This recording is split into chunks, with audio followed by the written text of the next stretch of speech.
Hello everyone, welcome to another segment of the Top 100. This is my 4th anniversary of doing the Broken Meeple, and this is my Top 100 going all the way from 100 to number 1, taking from a cut of several hundred games down to a cut of about 150 games, and then finally to my Top 100. So many games I enjoy, and so many that I want to talk about. So without further ado, let's get on with it.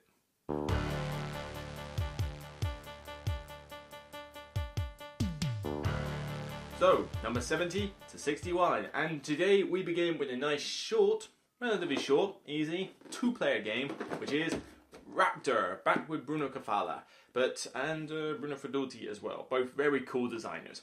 But Raptor is a nice 2-player game where one player takes the dinosaurs, one player takes the scientists, and it's asymmetrical, but you play it on this random setup tile board, and basically you have a hand of cards from 1 to 9, and it's simultaneous hidden play with the cards. So you both play a number down, and whoever plays the lowest number gets to trigger the special ability, but whoever plays the highest number gets to use the difference between the two in action points. And the action points can, for the scientists, be like to move around, put raptors to sleep, and capture them, and the mother raptor can zoom around the board, eat scientists, and rescue her babies. Essentially, the scientists want to capture the babies to do very nice, cuddly things to them. Nothing nasty at all. Wink, wink, nudge, nudge. And the mother raptor is obviously trying to protect her babies from the scientists. Get off my land, I suppose. And with this one, it's simple, but I love the asymmetrical play. Granted, I think it's a bit harder to win with the raptors than it is the scientists. I have seen and experienced many more victories with the scientists, but it's still good fun. I like the simultaneous card play aspect. That whole, has he drawn that high number? Which one's he going to play? Is he going to play that one next? Or has he run out of high cards, in which case I can go in with a massive high card and get loads of action points. It's back and forth, really cool, really tense, but Raptor, solid, my number 70.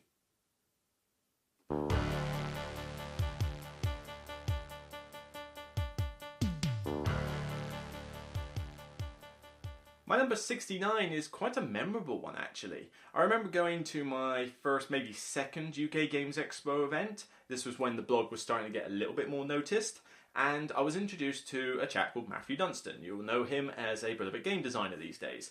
And Matthew Dunstan was there to show me and a couple of other friends of mine a new game that he had made at the time, which I really latched onto. I thought it was a great, even though it's dry as a bone, it was a great Euro game. It had nice mechanics, very tense, and really cool artwork to go with it. And that was Elysium.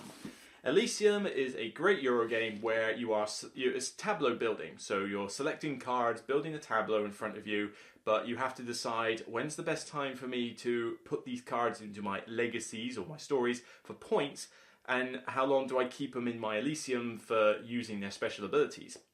It's a nice, cool way of using multi-use actions with cards. It's very tense in how you select the cards. I mean, that's one of the best aspects of this, that whole pillar system, where you have 4 different colours, and the cards have different requirements for what pillars you must have remaining. But if you don't have the pillar at all, you can't take the card. So when you take a card, you have to get rid of a pillar, and it's like, well, I've taken that yellow card, maybe I should get rid of that blue one, or should I get rid of the red? No, I'm going to need a red later, I'll get rid of the yellow. And you need 3 cards around, as well as an end of round bonus card that dictates the turn order, and again, those have colour restrictions as well. Very easy to get messed over in this game or mess up other people, so you got to be paying attention, and it can lead to a little bit of AP at times, hence I prefer to play this with the sweet spot of 2 and 3 players, funny enough. It's just the thing, 3 players just really works for me in Euro games. I don't know if that's the case with you lot, I'd be interested to know. But Elysium is a great solid one. Space Cowboys and Asmodee as a combination put out some great looking games, and this one is probably, I would say, I think off the top of my head, it's my favourite from Matthew Dunstan at the moment. So, and I'm sure he's done more than one game. So, yep, really enjoy Elysium. My number 69, great Euro.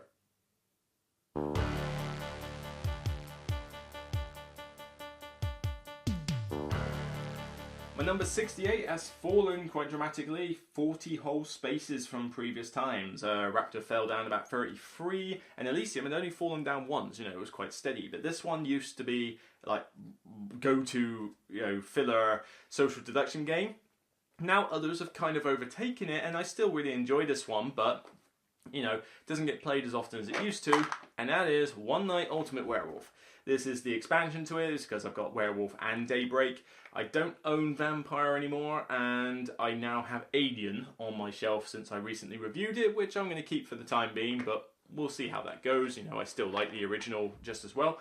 But One Night Ultimate Werewolf takes the whole werewolf thing and condenses it down into 5 minutes. Nice and quick, one single night, no worries about player elimination. You still get the chaotic rolls, but you get that fantastic app narrated by Eric Summer, and it just takes you through the whole nighttime phase, no matter what characters you're using, and then you have that sort of 5 minutes of, pointing the finger, arguing with each other, bluffing, lying, telling the truth, deducing, whatever you want to say, and then you're followed by that 3, 2, 1 vote, and everybody laughs about what people's intentions were or their motives. Great little game. Like I say, each one is done and dusted within 10 minutes most.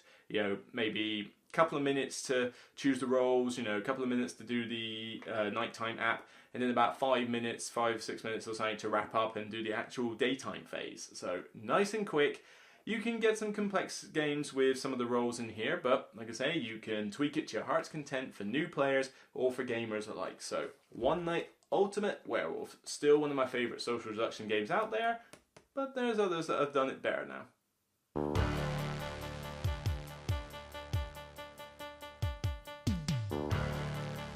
My number 67 has remained fairly steady from year to year. It's only dropped 8 places since last year.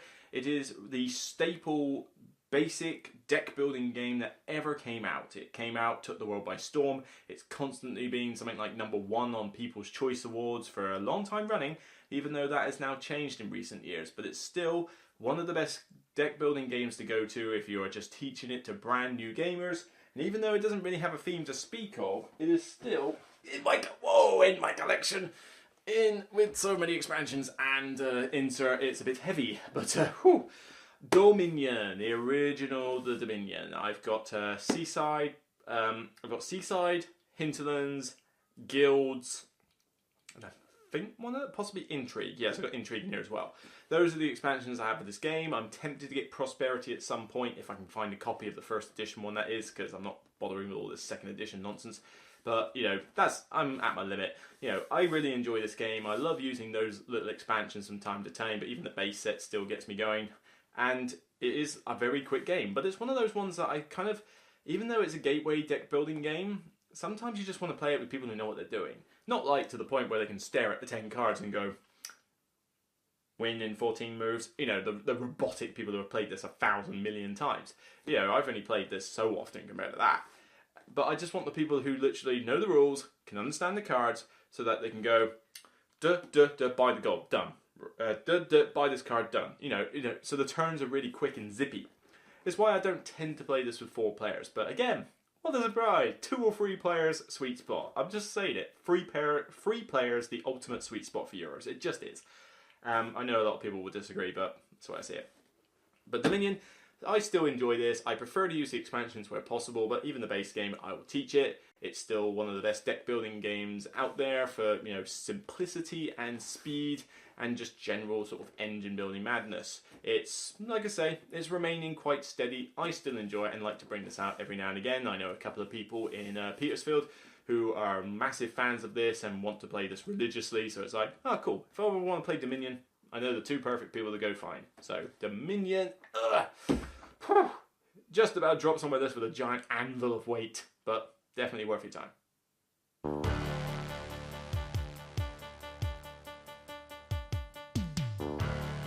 My 66 has been dropping a bit over recent years, mainly just because, again, doesn't hit the table as much, not as accessible to many, but this is my poster child for, an exception to the rule that I only like thematic games. I do love thematic games. I prefer any game, whether it's Ameritrash or Euro, to have a strong theme and have mechanics tied to the theme.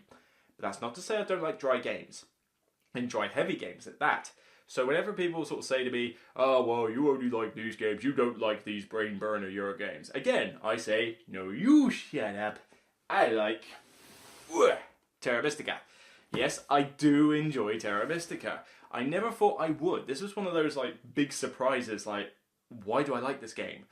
But having all those asymmetrical boards, the fact that your prices, your abilities, and your the way that you play to win is so different depending on which faction you play, and all the combinations of factions, especially with the expansion now, bring that more into life. The expansion has now added variable, game end winning conditions, which is a boost, so it's not the same game every time.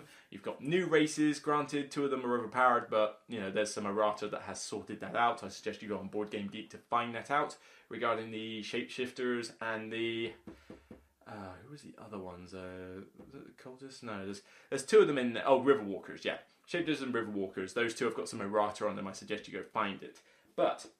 the game itself, I still really enjoy. You've got good interaction with the other players for, trying to get your areas on the board and sharing spaces next to each other to gain your power levels, that sort of thing. It's very tense, very heavy, but I like that you choose a different bonus tile each round, in order to, decide, oh, I need this bonus this round, and then I don't want to give it to him. Oh, they've passed, right, I'm going to take this one now. And it's very thinky and requires you to plan ahead. But, takes a while if you've got new players, but if people know what they're doing, you can wrap this one up in a good 2 to 2.5 hours, and that's not bad for a game this thinky. And, credit where it's due, I'll give a very quick shout out to Basically Wooden. Alright, Basically Wooden design wooden inserts, and I love Broken Token and their stuff, but of course there's only so many ways to get hold of them here. I know Chaos Cards stock them, but Basically Wooden is a guy who does wooden inserts. He's based in the UK, and my God, I do like their stuff. I bought this one assembled, so this one was already ready made, but here it's got all the boards. Oh, I'll just take those out, and a couple of things have slipped out, but everything's in there, all nicely arranged. I've got all the different player pieces here. I've got the town tiles, got all the little tokens. I've got the big sort of objective things. I've got the bonus tiles. I've got the reference cards, and underneath there's even more besides. And this little tray with the the favor tokens, it looks messy at the moment for storage, but once you're playing the game, you turn it over and you can stack them so that they're vertical and stack them with their bits. It makes it very easy to play this game. And like I say, I love a good insert. This is how I like to pimp my games. Metal coins are fine, but they're expensive. Custom meeples, too expensive. Not always a fan of getting those. But inserts, anything that allows me to take the setup time and takedown time down to a T, perfect. Because this one was a beast to set up and take down in the past. Now, it's as easy as pie. So, little shout out there to Basically Wooden. I felt it was deserved, but, credit where it's due. But I still enjoy Terra Mystica, one of my exceptions to the rule that I only like thematic games. This is still solid on my top 100.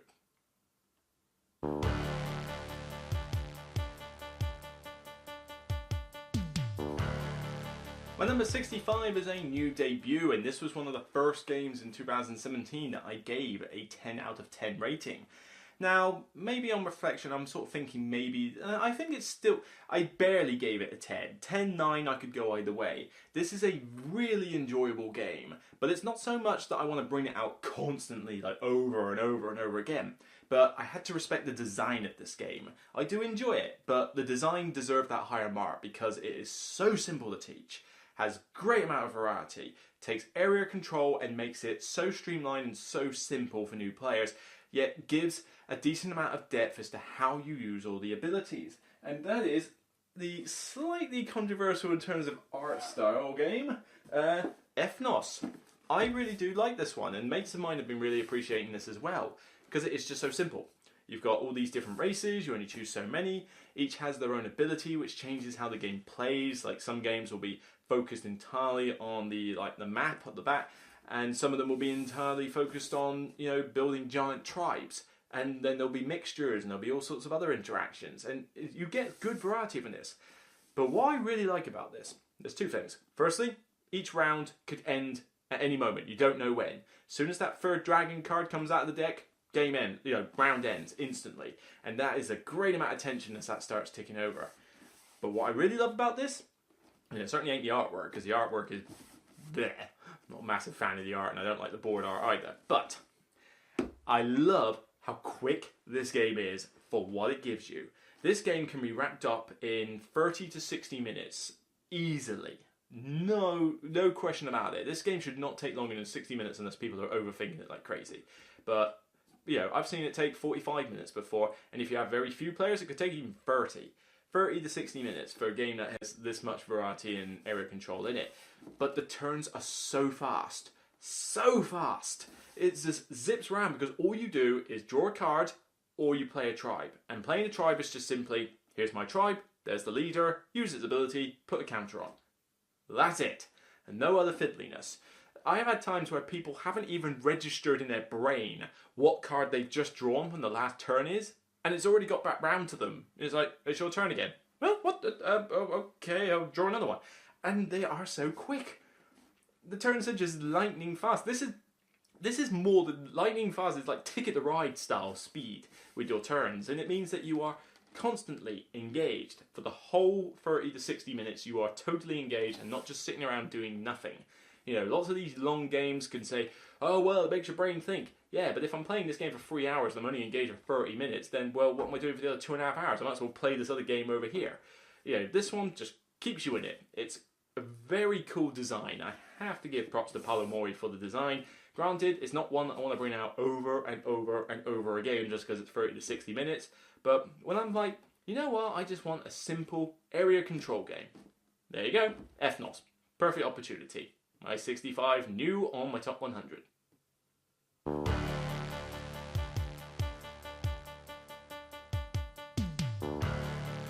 My number 64 has dropped 15 places since last year, still going pretty strong, but when I mentioned Castles of Mad King Ludwig earlier on a previous video, I said that last year there was a very tight debacle as to, which one do I prefer, Suburbia or Castles of Mad King Ludwig? Well, as this answer is already spoiled, Suburbia.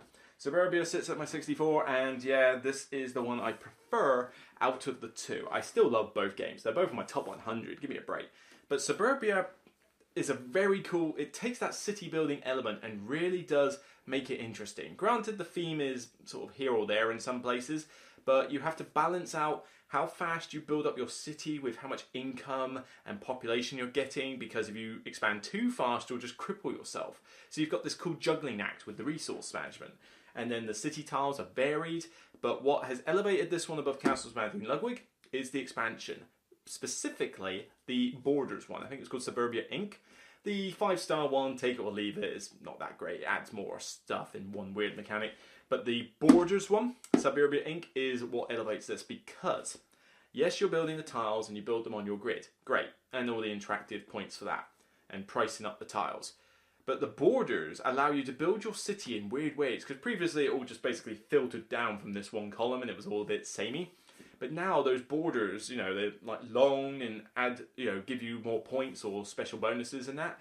But it forces you to build your city in weird ways because they can go at angles and they might send your city sort of going down and then all the way down here. And I've had ones where I've literally gone down, curved, and gone back up around the other side of the board. It's like really weird stuff like that I've done. And I've seen some really funny cities where a friend of mine, Graham in my club, we were playing this and he had a city which I swear nobody would want to live in. You know, it was like toxic. It was just industrial yellow tiles. But he had two borders that ran perpendicular alongside each other. I haven't got any sort of photo to show you, but you know, imagine two of them perpendicular alongside, enough for a tile to sort of fit in between them.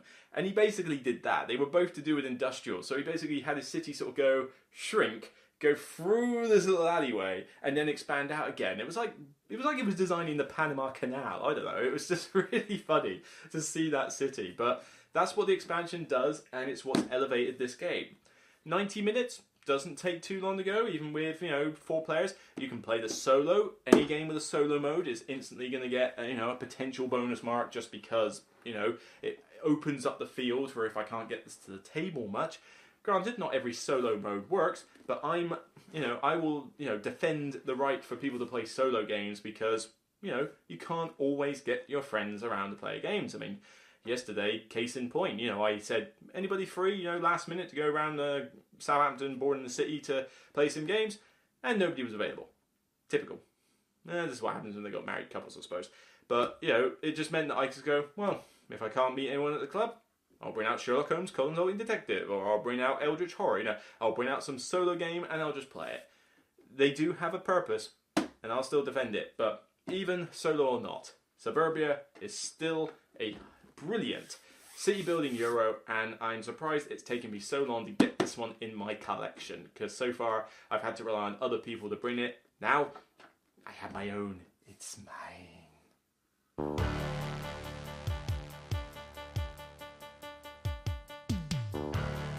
Firstly, I apologise if you can hear the occasional bit of noise outside. Somebody's doing some DIY across the street and it's sort of there. I don't know if the microphone's picking it up, but, you know, apologies if that's the case. But number 63 annoys me slightly because this one forced me to rejig the list at one point, because I accidentally put the first game and its expansion on the list when I was juggling the numbers. So it's like, oh, now I've got to cross that off and alter the numbers to make certain it's correct. But this one was Spyfall. Yes, I accidentally put Spyfall and Spyfall 2 on the list when I was doing the thing. I didn't notice it until halfway through. It was easy enough to rectify and it hasn't screwed up the list at all. I just deleted one and, you know, balanced out the numbers. It was interesting to see which one, you know, TAC owes its life to Spyfall, because originally it was my 101 and now it's my 100.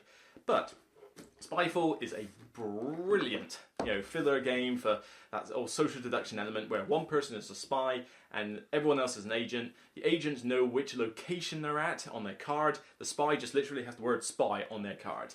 The agents have to figure out who the spy is, and the spy has to figure out what location he's at. That's pretty much it. Everybody asks each other a question from time to time, like, do you like it here? Do you get paid well? Is it safe? Would you bring your kids? Any of these weird and wonderful questions, and you're all just looking at each other like, every time someone asks a question, it's like, do you feel victimized here? And it's like, you know, like saying it really weird, and the other person gives the answer, whether it's vague or detailed, and people will just take that couple of seconds to look at each other, like, as if they're expecting everyone to react. But it's a really great one. Not the best one to play if you don't like that tension of being like everyone's against you. I know some people don't like that. I personally love it. You know, I want to be the spy every time in this game. It's so enjoyable. But, you know, it's weird. But some people aren't a fan of that, and I appreciate it. So bear that in mind before you go in. But as long as you're willing to get into the theme, roleplay your character, because you get given a role, and I tell people, look, if it says receptionist on there, you are the receptionist, roleplay the receptionist. It just adds to the fun. Very quick, you can do multiple games in succession, and now with Spyfall 2, I have even more locations to pick from. Although I do recommend one little top tip. Go on Board Game Geek and download a reference aid for these games, okay? Do not just rely on that map. You're going to need everybody to have their own reference card with locations, or it's going to get a little bit cumbersome. Okay, top tip there. So, Spyfall 2, well, Spyfall 2, whichever one you want to get, they're all pretty much the same. This one just adds the ability to play with 2 spies and, you know, more players. So I suppose if you're going to get one or the other, grab this one first and then just grab the other one to get all the locations. The rules are exactly the same, pretty much anyway. So Spyfall 2, I keep saying it, Spyfall 2, stupid thing. My 63, moving on.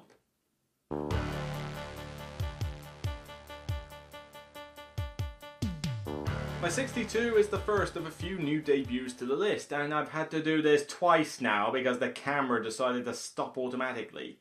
I do hate, the one problem with this camera is that it stops if it goes above a certain length. I don't know if there's a setting I can turn that off, but it means I have to basically either stop and start, or I have to be slightly careful as to how long I take. Anyway, moving on, 62.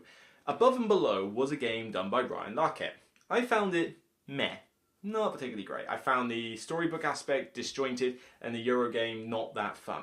But it was a cool concept, you know, having the quests and narrative stories to coincide with the Eurogame. Well, the sequel, Near and Far, makes my top 100 because it took that and improved on it. It upped the scope, the scale, the quests that you get during your adventures are thematic, they're tied into specific characters, they're tied into the maps you're playing, and they even have overreaching plot arcs that you start off in the earlier maps hearing about these various people and then you meet them again in future maps as they've grown up or evolved. It's a really cool system. The Eurogame aspect is still entertaining, where you're going to a town and getting your supplies, your pack birds and adventurers and that. But then the expedition is obviously the best bit, where you go out and try and hunt those quests down. I wish you did more quests than the game lets you, but you could probably house rule having a few more quests, really. But, you know, just going out and getting coins and gems and doing all that is still good fun as well. I do stick by my original review point, though, that I think it goes a bit long with the maximum number of players, especially when you're reading the books and that. I feel it could be a little shorter. But 2 to 3 players again, here we go again, 2 to 3 players, sweet spot. This is still great fun and very immersive. And as I said, great replay value. Because I'm going to get the intro game played several times. I'm going to do the whole campaign mode. We're already partway through it. I'm going to do the character modes as much as I can. And, you know, there's arcade mode with the cards. You're getting a bare minimum 20 games out of this, if not more, you know, before you feel like you've seen the same thing twice. And there's more beside. The arcade mode could keep you going for a long time, and you might forget what the quests do, so you'll go through campaign and character modes again, just because people will choose different options and different interactions will have different effects. It's a very cool system, very cool, I do love this, I do like it, you know, starting to waffle. It's probably because I've done this one twice, but Near and Far is a solid game, worth checking out if you've got an interest in that whole choose your own adventure style game, mixed with a relatively fun Euro.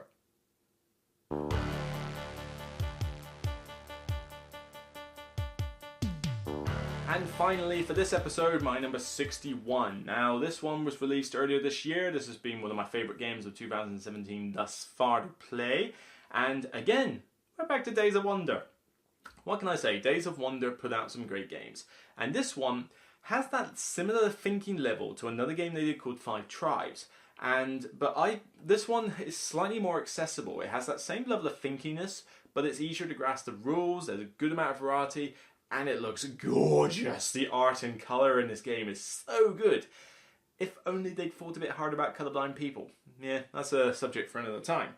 But this one, ending off this episode, is Yamatai. Yamatai. Gorgeous.